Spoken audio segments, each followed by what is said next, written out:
Mickey Mantle, Willie Mays. You go through every Ted Williams. You go through every phase. Then all of a sudden, in about 1995, it started to spike up to 8, 9, 10, 11, 12, 13 players hitting more than 40 home runs. And it stayed very high until Major League Baseball, after congressional hearings, finally decided they were going to test for steroids, artificial substances put into the bodies of people. No longer better diet and cork bats and smaller ballparks and bigger players, but let's just check for the steroids. And guess what? It went right back down to 3.3 players per year who were averaging more than 40 home runs per year. And by the way, this chart looks exactly like the spike in the amount of CO2 in the atmosphere and the rising temperatures on the planet since the dawn of the industrial age, when human beings started to inject additional carbon dioxide into the atmosphere.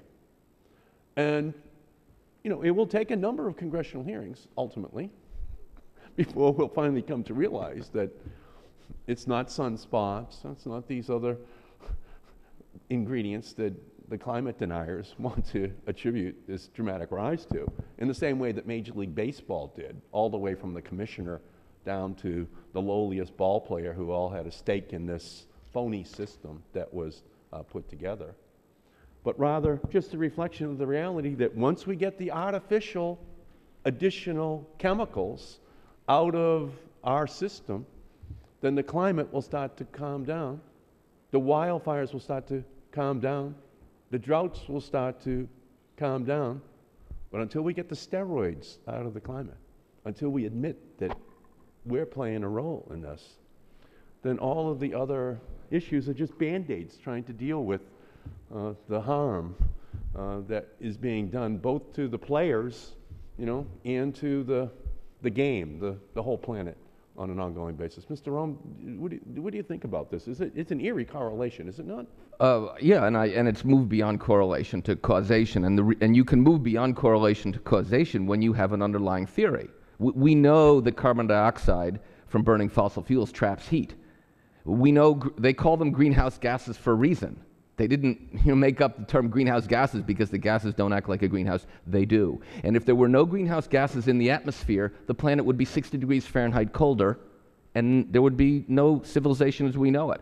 I'd just like to make a point. I've learned a great deal at this hearing. I'm not an expert on short-term forest management. I'm kind of an expert on the medium and long-term. This notion, there's no question that trees compete for water. And there's no question that drought is a big problem for trees, and it also exacerbates the bark beetle problem because trees kill bark beetle by releasing sap. But I've now heard this theory that the solution to the drought problem is that we thin forests so that trees don't compete so much. The problem is we're on a track where your districts are going to see levels of soil moisture in the coming decades that are worse than the Dust Bowl, which was a -3 on the Palmer Drought Severity Index, which means that you're going to thin. There's going to be more drought and wildfire, and some other congressman from your district in 20 years will come and say, we got to thin some more. And then 20 years after that, we'll thin till there's nothing left.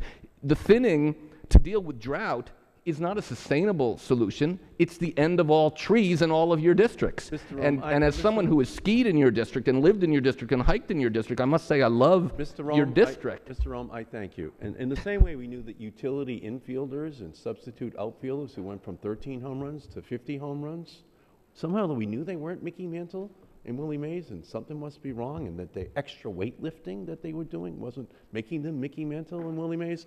I think most people know that there's something wrong, and we're contributing to it. And as soon as we admit it, I think, and I mean the beef industry and every other industry, I think we'll get to the heart of the solutions we have to put in place. Thank you, Mr. Chairman.